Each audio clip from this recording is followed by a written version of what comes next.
کسی بات کو یقین دلانے کے لیے ہم کہتے ہیں اللہ کی قسم ہیں، کیونکہ ہم مخلوق ہیں، رب خالق ہے، ہم غلام ہیں، اللہ مالک ہے، ہم رزق کے محتاج ہیں، رب عطا فرمانے والا ہے۔ تو ہم جب بھی قسم کھائیں گے اپنے سے بلند رتبہ کی قسم کھائیں گے نا، ہم کہتے ہیں اللہ کی قسم، اللہ اکبر۔ لیکن جب اللہ پاک قسم ارشاد فرماتا ہے تو یہاں یہ بات نہیں ہوتی، بلکہ اللہ پاک قسم ارشاد فرماتا ہے اس لیے کہ جس بات کی قسم کھائی جا رہی ہے سوچو وہ کتنی اونچی شان والی ہے، کتنی اہمیت والی ہے۔ اللہ قرآن میں فرماتا ہے وَمَنْ أَصْدَقُ مِنَ اللَّهِ قِيلًا، اور اللہ سے زیادہ کس کی بات سچی ہے؟ اب آپ سوچ رہے ہوں گے ایسا کون سا شہر ہے جس کی رب عز و جل نے قسم ارشاد فرمائی؟ اللہ اکبر۔ اب ذرا سنیے گا، اللہ کریم قرآن مجید فرقان حمید میں ارشاد فرماتا ہے شہر، سورت کا نام بھی بلد ہے، بلد کہتے ہیں شہر کو، اور یہ پارہ نمبر 30 میں ہے اور اس کی آیت نمبر 1 اور 2۔ اللہ ارشاد فرماتا ہے لا اقسم بہذا البلد وانت حل بہذا البلد، سبحان اللہ۔ اب اس کا ترجمہ کیا ہے؟ رب کریم قرآن مجید میں ارشاد فرماتا ہے، اب ذرا اس کا معنی سمجھیے گا، مجھے اس شہر کی قسم، اے ہائے ہائے، کون سے شہر کی؟ ابھی ذرا آگے سنیں گے۔ یہاں یہ قسم جو ارشاد فرمائی جا رہی ہے نا، اس کا مطلب ہے کہ اے محبوب مجھے کس شہر کی قسم؟ شہر مکہ کی قسم۔ یہاں بات ہو رہی ہے شہر مکہ کی، اور دیکھیں نا یہ آج کل حج کے دن ہیں، دنیا بھر سے لوگ حج پر جا رہے ہیں اور خوشی خوشی احرام پہن کر اپنے رشتہ داروں سے مل کر سوئے حرم سفر کر رہے ہیں۔ حج کا سفر نصیب والوں کو نصیب ہوتا ہے، اب فلائٹس بھی شروع ہو گئی ہیں، بلکہ مکہ پاک حاجی پہنچنا بھی شروع ہو گئے ہیں۔ اللہ پاک سے ہماری بھی دعا ہے ہمیں بھی یہ سعادت نصیب ہو جائے کہ ہم بھی احرام باندھیں، حرم پاک پہنچیں، کعبہ مقدسہ کی پرنور فضاؤں میں سانسیں لیں، کعبہ شریف کے نظاروں سے ہماری آنکھیں ٹھنڈک پائیں، کبھی ملتزم اور کچومیں، کبھی حجر اسود کے بوسے لیں، کبھی میزاب رحمت کے نیچے نفل پڑھنے کی سعادت ملے۔ اللہ کرے کہ ہمیں بھی منی، عرفات اور مزدلفہ کی مبارک ساعتیں نصیب ہو جائیں۔ خدا کی قسم جو منی کی وادی کی راتیں ہیں، ساری زندگی آپ بڑے سے بڑے 5 اسٹار ہوٹل میں رہ لیں، مگر جو ان خیموں کی راتوں کا لطف ہے، جو مزدلفہ کی پتھریلی زمین پر جب کوئی ٹینٹ بھی نہیں ہوتا، جب لاکھوں فرزندان توحید لبیک اللہم لبیک کی صداؤں کے ساتھ وہ رات گزارتے ہیں، اللہ اکبر۔ یہ لفظوں میں یہ مناظر بیان نہیں ہو سکتے، اللہ ہم سب کو نصیب فرمائے۔ اور سبحان اللہ، بڑی خوبصورت بات روایتوں میں ملتی ہے کہ حاجی کے لیے جو مزدلفہ کی رات ہے وہ شب قدر سے افضل رات ہے، اتنی مبارک رات، اللہ اکبر۔ عرفات کے دن کو لفظوں میں کیسے بیان کر دیں جب سارے حاجی اللہ کی بارگاہ میں اپنے گناہوں کی معافی طلب کرتے ہیں، اور احادیث میں مضمون ملتا ہے کہ اللہ کریم اس دن سب کی بخشش فرما دیتا ہے۔ تو یہ ایسا سفر ہے کہ بس جب جب حج کے دن آتے ہیں نا تو بس دل تڑپ اٹھتا ہے، اور دل سے صدا کیا نکلتی ہے؟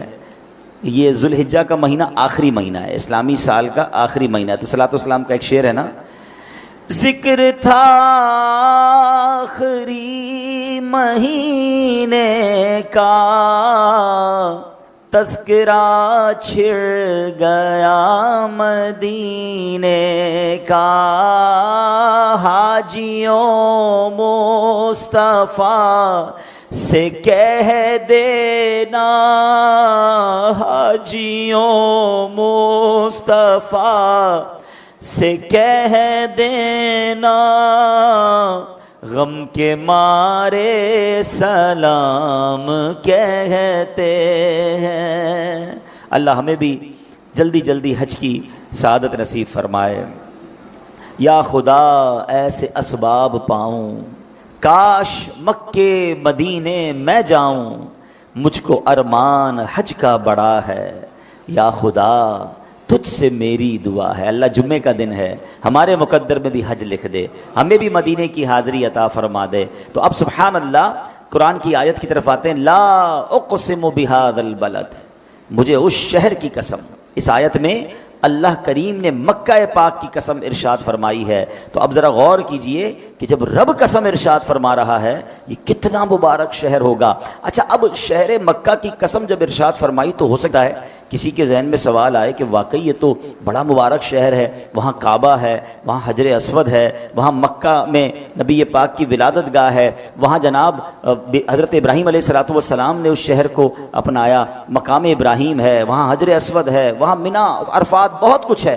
تو اس وجہ سے مکے کی قسم ارشاد فرمائی؟ نہیں، اب بڑی کمال کی بات کرنے جا رہا ہوں۔ اتنی مبارک چیزیں ہوتے ہوئے رب نے یہ نہیں فرمایا کہ اس شہر مکہ کی قسم جس میں کعبہ ہے، اس شہر مکہ کی قسم جس میں حجر اسود ہے، اس شہر مکہ کی قسم جس میں مقدس پہاڑ صفا اور مروہ کے ہیں، اس شہر مکہ کی قسم کہ جہاں منا ہے، جہاں مزدلفہ ہے۔ نہیں، اللہ نے آگے کیا فرمایا؟ وَأَنْتَ حِلٌّ بِهَذَا الْبَلَدِ، کون سا شہر مکہ؟ جبکہ تم اس شہر میں تشریف فرما ہو۔ اے محبوب، آپ اس شہر میں ہیں، اس لیے شہر مکہ کی قسم۔ آئے ہائے، یعنی محبوب کریم علیہ الصلوۃ والسلام، مکہ پاک کی فضیلتی چیزیں بہت ہیں، مگر اس شہر میں جو سب سے زیادہ مجھے پسند ہے وہ یہ ہے کہ شہر پاک کی مٹی نے آپ کے قدم کے بوسے لیے ہیں۔ یہی وہ حوالہ ہے جس کی وجہ سے مکہ مکرمہ کی عزت میں اتنا اضافہ ہوا۔ اللہ اکبر، کیا خوبصورت بات سیدی اعلیٰ حضرت لکھتے ہیں، خائی قرآن خاک گزر کی قسم، خائی قرآن خاک گزر کی قسم، اس کفے پاک کی حرمت پہ لاکھوں سلام۔ اللہ اکبر، نبی پاک علیہ الصلوۃ والسلام کی شان ایسی ہے جس میں رب عز و جل نے قرآن میں صرف آپ کے شہر کی قسم نہیں کھائی، بلکہ آپ کی رسالت کی، آپ کے زمانے کی، آپ کی زبان مبارک سے نکلے ہوئے الفاظ کی، یہاں تک کہ آپ کے شہر پاک کی بھی قسم ارشاد فرمائی۔ اور یہی بات بریلی کے تاجدار اعلیٰ حضرت لکھتے ہیں کہ وہ خدا نے ہے مرتبہ تجھ کو دیا، نہ کسی کو ملے نہ کسی کو ملا، وہ خدا نے ہے مرتبہ تجھ کو دیا، نہ کسی کو ملے نہ کسی کو ملا، کہ کلام مجید نے کھائی شہا تیرے شہر و کلام و بقا کی قسم۔ اللہ اکبر، یہ شان ہے مصطفیٰ کریم علیہ الصلوۃ والسلام کی۔ اب جناب ایک اور بات ذہن میں پیدا ہوتی ہے کہ نبی پاک علیہ الصلوۃ والسلام کو رب عز و جل نے مکہ پاک میں ہی کیوں پیدا فرمایا؟ اللہ تو رب العالمین ہے نا، وہ پاکستان کا بھی رب ہے، وہ یورپ کا بھی رب ہے، وہ افریقہ کا بھی رب ہے، وہ عرب ممالک کا بھی رب ہے، مگر اسپیشلی اپنے سب سے محبوب بندے کو مکہ مکرمہ میں پیدا کیوں فرمایا؟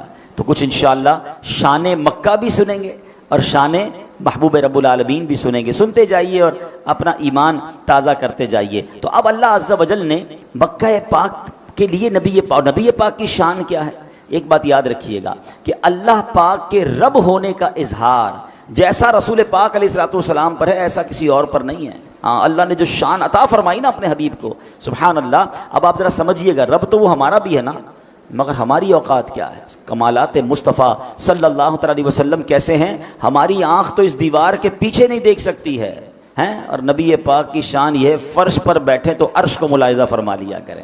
ہمارا ہاتھ، یہ جہاں تک ہاتھ جا رہا ہے وہاں تک ہم چیزوں کو پکڑ سکتے ہیں، اس کے بعد ہمارا ہاتھ آگے کچھ پکڑ نہیں سکتا، مگر میرے آقا علیہ الصلوۃ والسلام کی شان یہ ہے کہ ہاتھ اٹھائیں تو جنت کے پھلوں تک پہنچ جایا کرے۔ سبحان، حدیث پاک میں یہ مضمون موجود ہے۔ پھر اسی طرح چند میٹر کے فاصلے سے ہمارے کان سن نہیں پاتے، دور سے کوئی بات کرے تو آواز زور سے بولو بھائی، آواز نہیں آ رہی، ہماری اتنی سماعت ہے۔ اور سرکار دو عالم علیہ الصلوۃ والسلام کی شان یہ ہے کہ لاکھوں کلومیٹر دور کی آواز بھی سن لیں، بلکہ سب جانے دیجئے میرے آقا کی شان تو یہ ہے کہ بچپن میں جھولے میں ہیں اور اشارہ فرماتے ہیں اور چاند حرکت کرنے لگ جاتا ہے، چاند جھک جاتا جدھر انگلی اٹھاتے مہد میں۔ یہ کوئی کہانی کی بات نہیں، حضرت عباس رضی اللہ تعالیٰ عنہ نبی پاک کے چچا ہیں جو بعد میں ایمان لائے۔ وہ کہتے ہیں میرے ایمان لانے کی ایک وجہ یہ بھی بنی کہ حضور جب آپ جھولے میں تھے نا، میں نے آپ کو دیکھا، آپ جب جھولے میں ہوتے تھے اور جدھر انگلی اٹھاتے تھے میں دیکھتا تھا چاند آپ کے اشارے پر حرکت کرتا تھا۔ اچھا، یہ ایک اور خوبصورت بات، ذرا بڑی لطیف سی بات ہے، مثال دیتا ہوں۔ ہم اب بڑے ہو گئے، ہمارے کوئی چچا، کوئی تایا، کوئی بزرگ گھر پہ آئیں اور وہ آ کے ہماری بچپن کی شرارتیں ہمیں بتائیں، تو بعض اوقات تو ہم شرمندہ ہوتے ہیں کہ آپ کہہ رہے ہیں واقعی ایسا کیا ہوگا میں نے، لیکن مجھے تو یاد نہیں، ہمیں یاد نہیں ہوتا، اور بعض اوقات وہ شرمندہ بھی سب کے سامنے ہمیں کر دیتے ہیں ہماری کوئی الٹی سیدھی بات بتا کر۔ تو بہرحال نہ بتایا کریں بھائی، سب کے سامنے بچے تھے، ہو گئی ہوگی غلطی، لیکن اگر وہ ہمیں کوئی بات بتائیں تو ہمیں پتہ نہیں ہوتا، یاد تھوڑی ہوتا ہے بچپن میں ہم نے کیا کیا کیا تھا۔ حضرت عباس نے پیارے آقا علیہ الصلوۃ والسلام کو بتایا، کب بتایا؟ جب 40 سال کی عمر میں نبی پاک اعلان نبوت فرما چکے، اس کے بعد ہی مسلمان ہوئے نا حضرت عباس۔ 40 پلس ایج میں نبی پاک سے حضرت عباس کہہ رہے ہیں کہ آپ جھولے میں نے دیکھا تھا، آپ جدھر انگلی اٹھاتے تھے ادھر چاند حرکت کرتا تھا۔ تو پیارے آقا نے یہ نہیں فرمایا کہ میرے چچا مجھے کیا معلوم اس وقت کیا ہوتا تھا، آپ نے فرمایا جی میں چاند سے باتیں کرتا تھا، وہ مجھ سے باتیں کرتا تھا۔ صرف اشارہ نہیں سرکار دو عالم علیہ الصلوۃ والسلام کی شان جھولے مبارک میں یہ تھی کہ چاند کی آواز سن لیا کرتے اور چاند سے گفتگو فرمایا کرتے. ایسے ہی نہیں اعلیٰ حضرت نے شعر لکھا کہ چاند جھک جاتا جدھر انگلی اٹھاتے مہد میں کیا ہی چلتا تھا اشاروں پر کھلونا نور کا. تو ایسے آقا کہ جن کو رب نے اس قدر کمالات سے نوازا. سبحان اللہ. اب ذرا نبی پاک سے رب کا پیار دیکھیں. اللہ نے کئی مقامات پر قرآن میں کس طرح اپنے محبوب سے بات کی. رب کا، رب کا، رب کا کے معنی کیا ہے؟ فرمایا تمہارا رب. اے محبوب آپ کے رب نے فرمایا، اے محبوب آپ کے رب نے فرمایا. یعنی سبحان اللہ، اپنے رب ہونے کا اظہار جیسے اپنے محبوب علیہ الصلوۃ والسلام پر فرمایا، ایسا رب نے کسی کو نہیں فرمایا. کہیں فرماتا ہے اے محبوب آپ کے رب نے قرآن اتارا، آپ کا رب نعمتیں دیتا ہے، آپ کا رب حکمت والا ہے، آپ کا رب علم والا ہے. ارے رب العالمین ہے، وہ تو سب کا رب ہے. مگر سبحان اللہ، رب عز و جل اپنی ربوبیت کا اظہار بھی اپنے محبوب علیہ الصلوۃ والسلام کی نسبت کے ساتھ کر رہا ہے. اس میں رب عز و جل کا سرکار دو عالم علیہ الصلوۃ والسلام سے پیار اور کس قدر یوں سمجھیے کہ کرم نوازی ہے وہ جھلک رہی ہے. شان ربوبیت کا جیسا اظہار سرکار دو عالم علیہ الصلوۃ والسلام پر ہوا ایسا کسی اور پر نہیں ہوا. اب سبحان اللہ، یہ تو ہو گئی شان مصطفیٰ نبی پاک کا مقام. اب یہ جو مکہ ہے یہ کتنی مبارک جگہ ہے. سبحان اللہ. دیکھیں نا، رب تو ساری کائنات کا رب ہے، مگر رب نے اپنے رب ہونے کا شہر مکہ کی طرف کیسے اظہار فرمایا. رب قرآن میں فرماتا ہے رب ہذہ البلدہ، اس شہر مکہ کے رب، یعنی رب نے اپنے آپ کو مکے کا رب فرمایا. اس سے پتا چلتا ہے کہ اللہ پاک کی ساری زمین پر شان ربوبیت کا جو اظہار ہے وہ جیسا مکہ پاک پر ہوا ہے ایسا کسی اور شہر پر نہیں ہوا. یہ مکہ ہی تو تھا جو بالکل بے آباد تھا، یہاں پانی کا نام و نشان نہیں تھا، یہ بنجر زمین تھی، یہاں پرندہ بھی پر نہیں مارتا تھا. مگر جب رب نے اپنی شان ربوبیت کا اظہار کیا، بہت ہی فضیلت والے نبی اپنے دوست حضرت ابراہیم علیہ نبینا علیہ الصلوۃ والسلام کو کیا حکم دیا کہ اپنے دودھ پیتے بچے اور بی بی ہاجرہ اپنی زوجہ کو اس بیابان میں چھوڑ کر آ جاؤ. اور اللہ اکبر، پھر ایسا پیارا چشمہ جاری ہوا. طویل واقعہ آپ نے سنا ہوگا کہ کس طرح ان کو پیاس لگی، وہ روئے، وہ گر گڑائے، اور اس کے بعد زمزم کا کنواں جاری ہوا، چشمہ جاری ہوا. لوگوں کے دل اب مکے کی طرف کھینچنے لگے. ایک بات یاد رکھیے گا، جہاں پانی ہوتا ہے وہاں زندگی ہوتی ہے. پانی آ گیا تو اب لوگ بھی آنے لگے. اور پھر اب کیا حال ہوا؟ اللہ نے کیسی شان ربوبیت کا اظہار کیا کہ جہاں مکے میں پرندہ پر نہیں مارتا تھا، آج حال یہ ہے کہ کروڑوں لوگ وہاں جانے کو ترس رہے ہیں. کبھی کبھی گورنمنٹ کو روکنا پڑتا ہے کہ بھائی اب ویزا نہیں ملے گا، اب پورا شہر فل ہو چکا ہے، اب جناب تھوڑے عرصے بعد کوٹا دیا جائے گا. اندازہ کیجئے یہ رب نے کیسا آباد کیا، اپنی شان کا کیسا نظارہ ہمیں دکھایا کہ اب سال کا کوئی دن، کوئی لمحہ ایسا نہیں ہوتا جب طواف جاری نہ ہو، مکہ آباد نہ ہو. اللہ اکبر. تو اب ذرا سوچئے کہ ایک ایسی شخصیت ہے کہ جس پر شان ربوبیت کا سب سے زیادہ اظہار ہوا، ایک ایسا شہر ہے جس پر رب نے اپنی شان ربوبیت کا سب سے زیادہ پوری دنیا میں اظہار کیا. تو رب نے پھر اپنے محبوب کو مکہ مکرمہ میں پیدا کیا. اس سے اندازہ ہوتا ہے کہ مکے کی شان کیسی ہے. لا اقسم بہذا البلد وانت حل بہذا البلد. کیا فرمایا رب نے؟ مجھے اس شہر کی قسم جبکہ تم اس شہر میں تشریف فرما ہو. اچھا، مکہ مکرمہ کے بارے میں ایک اور بات سنیے تاکہ مزید شوق پیدا ہو اس مبارک شہر کی طرف جانے کا. ہمارے آقا علیہ الصلوۃ والسلام کیا ہیں؟ رحمت للعالمین. نبی پاک کون ہیں؟ رحمت للعالمین، تمام جہانوں کے لیے رحمت بن کر تشریف لائے. ایک بڑی کمال کی بات بتاؤں، پیارے آقا جب سے تشریف لائے نا دنیا میں، عذابات آنا بند ہو گئے ہیں. پہلے کی قوم پر بڑے عذاب آتے تھے، پتھر برستے تھے، آگ برستی تھی، پوری پوری قوم غرق کر دی جاتی تھی. جب سے نبی پاک دنیا میں تشریف لائے ہیں اس دنیا پر وہ والے عذابات کا سلسلہ ختم ہو گیا. اللہ اکبر. حضرت نوح علیہ السلام کی پوری قوم کو سیلاب میں غرق کر دیا گیا. قوم لوط کی جو قوم تھی اس کو آسمان پر اٹھا کر زمین پر پٹک کر برباد کر دیا گیا. جب سے نبی پاک آئے عذاب آنا بند ہو گئے. حالانکہ یہ اب عجیب بات تو یہ ہے کہ کفار مکہ مسلمانوں کو ٹیسٹ کرنے کے لیے نبی پاک کو معاذ اللہ آرگیومنٹ کرنے کے لیے یہ دعا کیا کرتے تھے کہ ہم پر عذاب نازل کر کے دکھاؤ، اگر تم اللہ کے نبی ہو جیسے پچھلی قوموں پر عذاب نازل ہوئے ہم پر عذاب نازل کر کے بتاؤ۔ بلکہ معاذ اللہ سے دعا کرتے تھے کہ اللہ ہم پر پتھر برسا دے، ہم پر دردناک عذاب اتار دے۔ ایسی جری قوم تھی کہ جو اس طرح کی دعائیں کرتی تھی، مگر قرآن میں رب نے جواب کیا دیا کہ تم پر عذاب نہیں آ سکتا۔ What was the reason?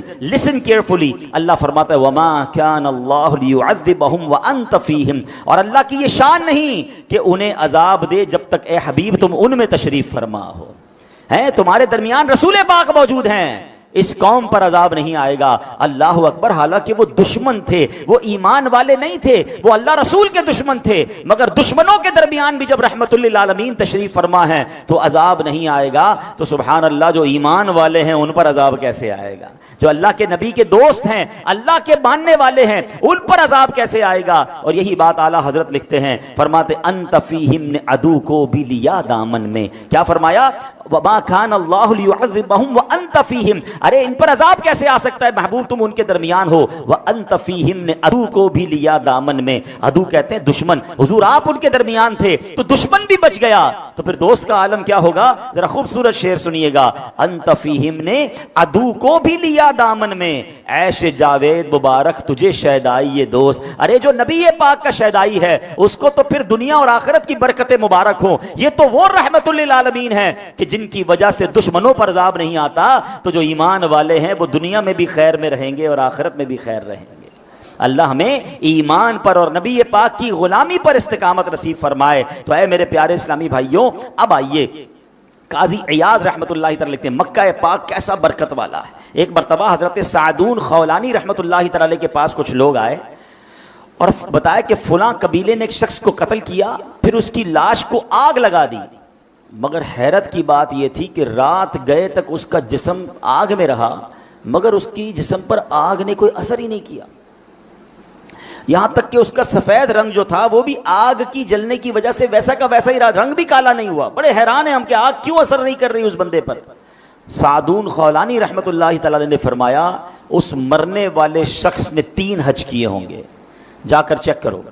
معلومات کی تو پتہ چلا کہ ہاں اس نے تو 3 حج کیے ہیں۔ تو انہوں نے فرمایا مجھے یہ بات پہنچی ہے جو بندہ 1 حج کرے اس نے اپنا فرض ادا کیا، دوسرا حج کرے اس نے اللہ پاک کی بارگاہ میں قرض پیش کیا، اور جس نے 3 حج کیے اللہ پاک اس کے جسم اور جسم پر اگنے والے بالوں کو جہنم پر حرام فرما دیتا ہے۔ تو یہ مکہ پاک ہے، یہ حج ہے، یہ اللہ کی عبادت کے صلے ہیں، اللہ ہمیں یہ نصیب فرمائے۔ اب یاد رکھیے حدیث پاک میں ہے کہ جب قوم سمود پر عذاب آیا تھا نا، ان بدبختوں نے حضرت صالح علیہ السلام کی اونٹنی کو جب ذبح کر دیا، حضرت صالح کی بات نہ مانی تو ان پر عذاب آیا، تو اس عذاب نے پوری قوم کو ہلاک کر دیا، nobody left، سب مارے گئے، ایک شخص بچ گیا۔ صحابہ کرام کو بڑی حیران ہوئی کہ حضور وہ کون ہے، وہ کیسے بخش گیا؟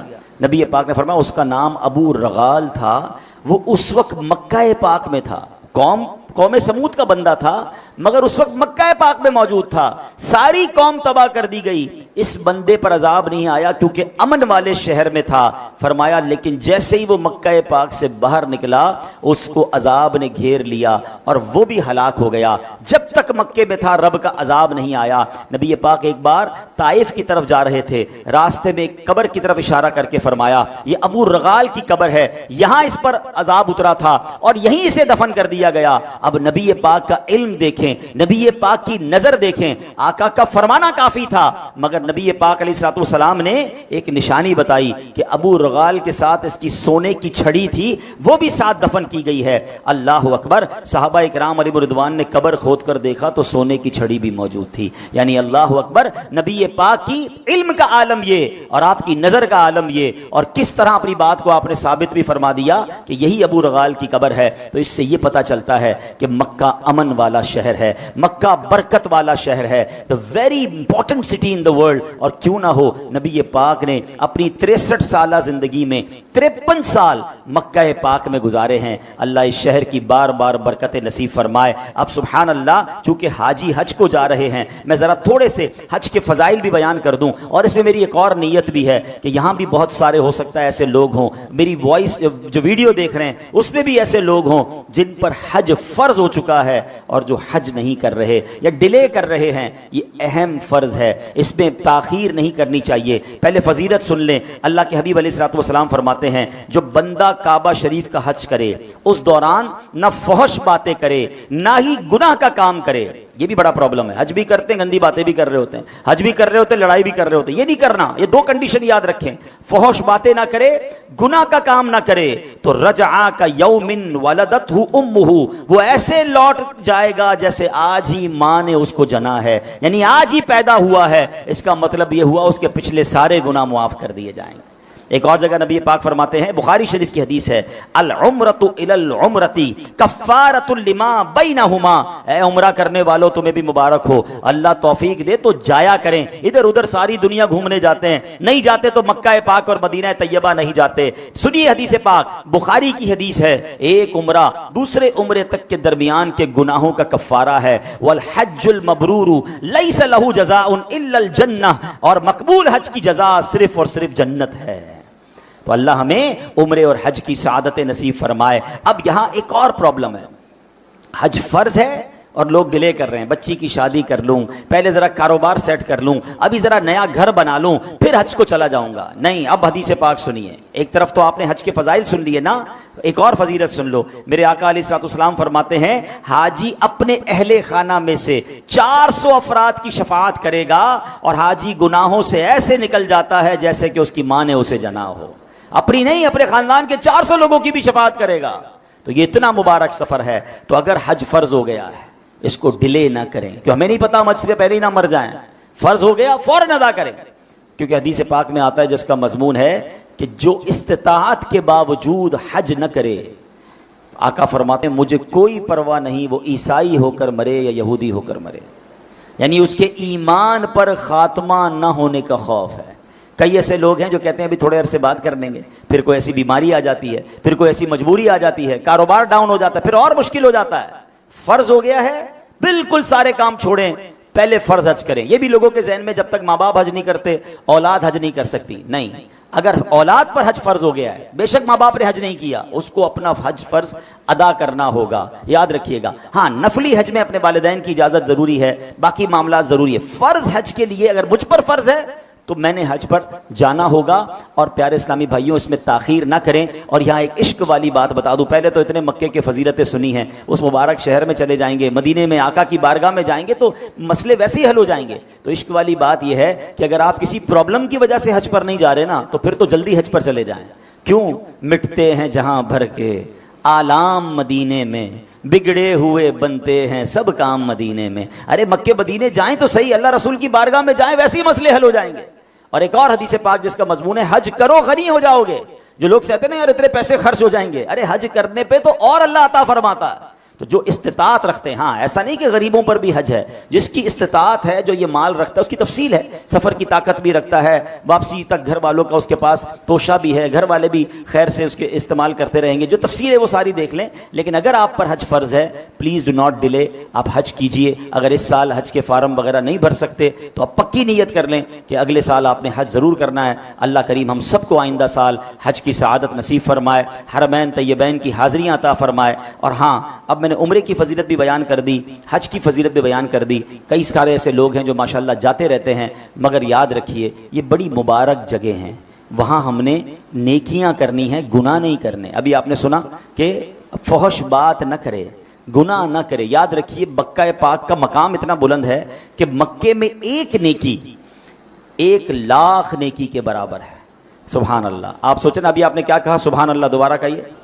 اگر یہی مکے میں کہے نا تو 1,00,000 سبحان اللہ کہنے کا ثواب ملے گا. پاکستان میں 1,00,000 بار سبحان اللہ کہنے میں کتنا ٹائم لگے گا؟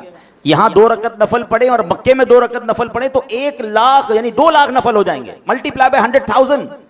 تو بتائیں ادھر کرنا کیا چاہیے؟ صرف نیکیاں. لیکن چونکہ مقام بلند ہے نا, تو ایک گناہ بھی 1,00,000 گناہ کے برابر ہے. یہ بھول جاتے ہیں لوگ، وہاں بھی غیبت، وہاں بھی لڑائی، وہاں بھی موبائل پر پتہ نہیں کیا کیا دیکھ رہے ہیں.